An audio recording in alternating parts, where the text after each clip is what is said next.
Thank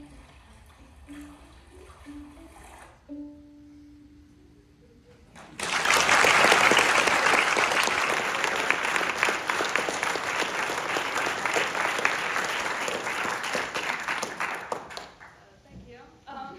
Now I get to tell you why 2 minutes took me 6 months.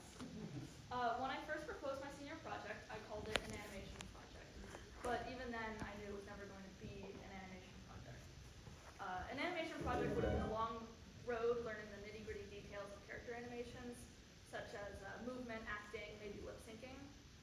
While I would have learned a lot, the presentation for this project would have been a collection of clips of individual movements, well done and pretty boring to watch. And I wasn't interested in technical animation anyway. I was interested in the tools needed to tell a story. Only one of those was animation. Another sound design, another shot composition, color, character design, environments. This became a project in visual storytelling. I began this project with exactly zero knowledge of the tools and programs I would need to finish it. I knew I needed at least one animation software and something to draw on. I remembered an animator saying they used Photoshop for their work, and I knew Photoshop by name and thought, hey, that's good enough. Photoshop is not an animation software. Well, it worked, and I finished the project. There are tons of other better options that I'll be figuring out in the future. But to do the actual drawing, I needed a tablet. I had an iPad, but Photoshop for the iPad didn't have the tools I needed, and connecting the thing to my computer was a hellscape of lag and disconnections. I found the tablet on YouTube, and it told me it was good, so I got to work. There are so many aspects to an animated film that need to be created. It kind of feels like shooting a movie, except literally nothing exists yet. You have no location, no props, no actors even. Creating every aspect of this little world was pretty eye-opening. I know, of course, that animated films are huge undertakings, but how often do you notice the backdrop of a scene or the table the characters are sitting at? I ended up realizing that's kind of the point. For this film to work, I needed to put enough work into every supporting part of it to keep you from noticing them. The first step of telling a story is having a story, so concepting began. Even at the beginning, I understood the scale of this project, so I decided my final animation would be no more than 2 minutes long. That may seem like an incredibly short amount of time to tell a standalone story, because it is, but if I was going to pull it off in a few months as the sole designer, animator, colorist, editor, etc., it was still super daunting. So I turned to the internet for inspiration. Turns out, animation students post their thesis films on YouTube all the time, and suddenly I had access to hundreds of small solo works ranging from 2 to 30 minutes. All the good ones had one thing in common. There was an effort to create a wider story. Only so much can happen in 2 minutes, but not once did it feel like there was nothing more in each world than what the short was able to portray. These are my first concepts. Doesn't look like a pirate story, because it isn't. One of my earliest ideas was a chase scene on a stolen motorcycle in a cyberpunk city.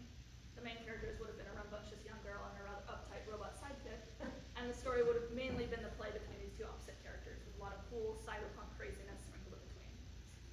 The project would have been lots of fun. I may revisit it later, but as a beginner solo animator, the labor needed for sets, props, even just setting up camera angles, it's a story set on a motorcycle. It would have been cruel not to have it sailed over the camera at least once. This is not a first project idea. The story I landed on, the first maintenance captain, has been simmering for a long time. A year ago or more, a friend and I designed the characters, but we never focused on the beginning of their story. Its world and characters were fleshed out, but I had a tiny section I could work with. It was perfect. So I had a story, I had some tools, and I just needed everything else. The second step of any film is planning it out visually, often in the form of a storyboard. My planning for this began all the way back in September, and the first versions were on paper, little squares of different shots and how they might play out. And then, after a few rounds of that, I moved to Photoshop, and I began to create what was essentially a very rough animatic. An animatic is a version of the final film with only enough information to get the idea across. And as you can see, there's no flair whatsoever. Almost nothing from these first versions exists in the final film, but what was really good was the visualizing. This stage allows you to see every part of the story and figure out what works and what doesn't before you spend all your time creating it. This need to visualize is constant. It's very hard to create something good that's meant to be watched without watching it a ton in the process. Not only are there several different early storyboards, but as the project continued, and at the suggestion of my mentor, I kept a working version of the short as well. The newest version of every shot, background, prop was plugged into this version, so I could make sure everything flowed as it was supposed to. Animating the characters is ultimately what took the most labor out of any step. You may notice this is not typical animation, however. A typical frame rate for animation is 24 frames per second. This is called animating on ones. You can also animate on twos at 12 frames per second, and different projects choose them for different reasons. But in my project, there isn't a single shot that's animated at 12 frames per second, let alone 24. This essentially comes down to time versus effect. I could have sat down and muscled through the 1,400 frames it would have taken, but the story didn't require it, and it would have been sacrificing time I could use in every part of the story instead, so I didn't. The first step of animating a shot is creating what's called keyframes. These are the frames that tell a story, the keyframes. They're in this shot, it's keyframed, but you'll notice everything's very loose. Later I would draw over these frames with more detailed characters like this. After keyframing, I would do what's called breakdowns. This is where it starts to get a little technical. Breaking down a shot is drawing poses between keyframes to break down the movement. This stage included anticipation, a slight movement in the opposite direction of the main action, and overshoot, which is exactly what it sounds like, an action overshooting its target and correcting. To make movement that isn't real feel real, animators use anticipation to mimic the wind-up of a real action, and overshoot to help give it a sense of power and weight. There's a lot of reasons breakdown frames are drawn the way they are, but the main idea was clarifying the movement. In many of these shots, the characters' bodies move before their arms and head do. This is accomplished through breakdowns. The last step of animating would be in-betweens and smears. In-betweening is adding more frames in between the keys and breakdowns to smooth everything out. I only did this where it was very necessary. But smears are fun. I did lots of smears. Hello? Okay. Smearing is great for fast movements because they're meant to simulate motion blur. There are tons of different styles, but most of what I did was pretty basic, just smearing the color. Some shots I added multiples of moving parts, like the spyglass, and in some I warped the shapes.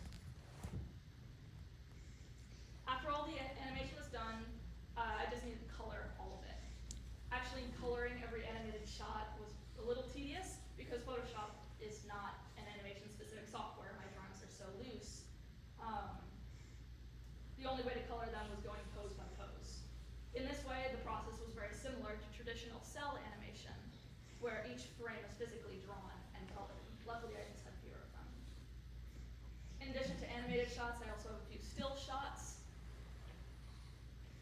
between the animated ones throughout the story. Here are examples of those early on, and towards the end, as I began to finalize every shot, I could color these separately and then insert them between the animated segments.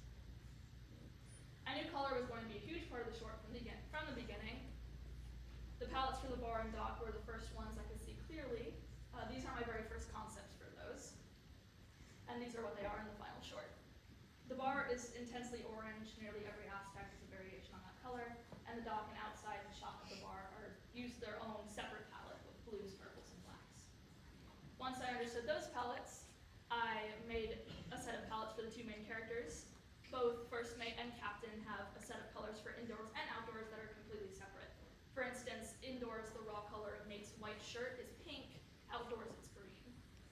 These blobs of color at the bottom of the slide are the palette I color picked from while coloring every single shot. It's very high tech. Really the last step was getting all the audio ironed out. I recorded some background music for the bar and got to work finding some sound effects. Certain sounds were super easy, like the bar noise, and I could pull them right off the internet, but pretty much everything else had to be recorded. Me and my father became amateur Foley artists as we dug through the kitchen trying to find just the right tools to make just the right noise for each moment. Then I dumped them all in a pot and went up to my room to record the sounds. You may have seen videos of Foley artists watching footage and matching their movements to it. I even had to do that for the sound of the oars in the credits, kneeling by the bathtub and swishing my hands, praying nothing got on the mic. The spyglass is an extendable section of a vacuum cleaner. Most thumps are a 15-pound weight dropped on various objects. It's pretty unglamorous. Once I finished every piece I needed, I really started cleaning out the editing in Premiere. Here I could make sure everything flowed just right, and I could add a few effects, the title and credits, and it was finally finished. And now that I've explained a great deal, but not all of the work that went into this video, I'm going to show it one more time. The first time was for the art, but now you get to see it through the eyes of someone